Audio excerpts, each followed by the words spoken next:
Interesting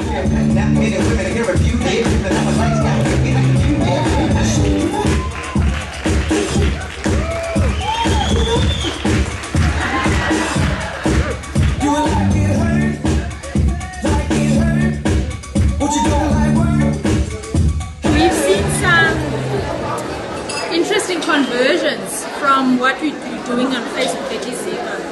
We've actually, the things we've talked about, we've had workshops booked out through your advertising them on Facebook. So I'm very keen to, let's say, consolidate our success. I think if we can get to telling stories with all these digital tools that are so great, can unleash the advantages and the power that come from that, I'd be very, very happy. So it's not one, but I think it's the combination of all that will be the highlight.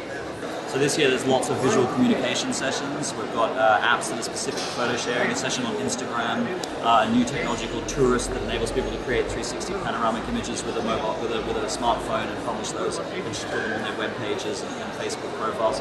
So this year it's very much again about user-generated content as it was last year, but also how visual that's become and the ease that people can get these media tools and produce quite amazing content. Good morning to you all.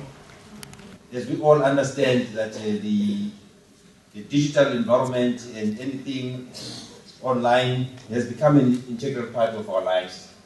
It is also interwoven into all the things that we do in our lives. Certainly very much so at South African tourism. Everything that we do is around the digital space. Today, digital marketing platforms and channels are imbued into every aspect of the tourism industry as a whole. Digital is a central part of all destination marketing efforts, allowing destinations to meaningfully engage directly with their potential travelers, but also to connect with their trade partners.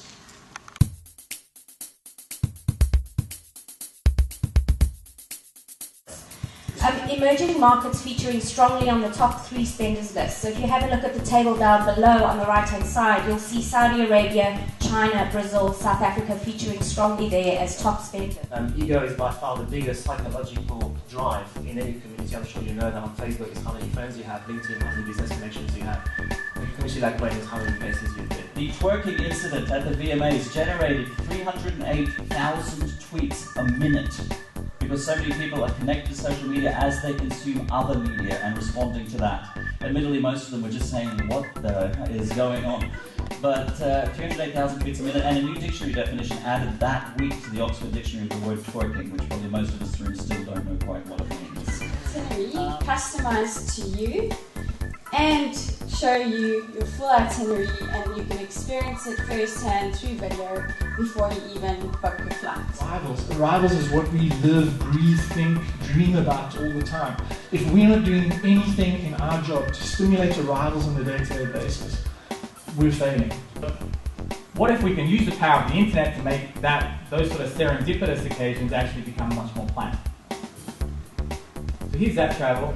If you haven't been there, it starts with just a search box. You can type in whatever you want. With mobile devices, that was on an iPhone.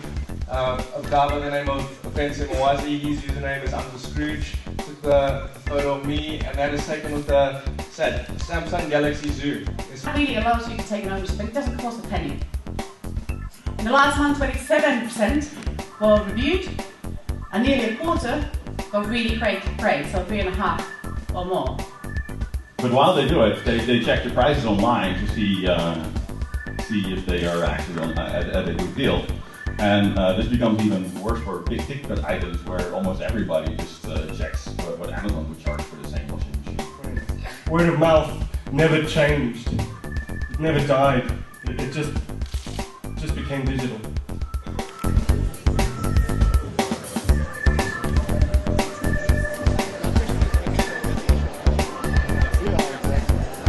My experience of the summit so far has been, because this has been my 3rd one that I've attended now, it's a far more enriching one. I think previously there was a big disconnect between the industry, specifically the SMMEs, and then the practicality of adopting a technology. What we've seen over the last 3 years specifically is that there's been that move to make it a lot more practical and a lot more sensible. What I appreciate about these sessions is that there's takeouts. practical takeouts that the guys can actually use, that they can implement, so actually it is possible. So we're beginning to see that convergence finally between the industry players, specifically those SMEs who don't understand and want to get involved, and in the technology of saying how approachable and accessible it is. So for me, that's one of the biggest takeouts in this.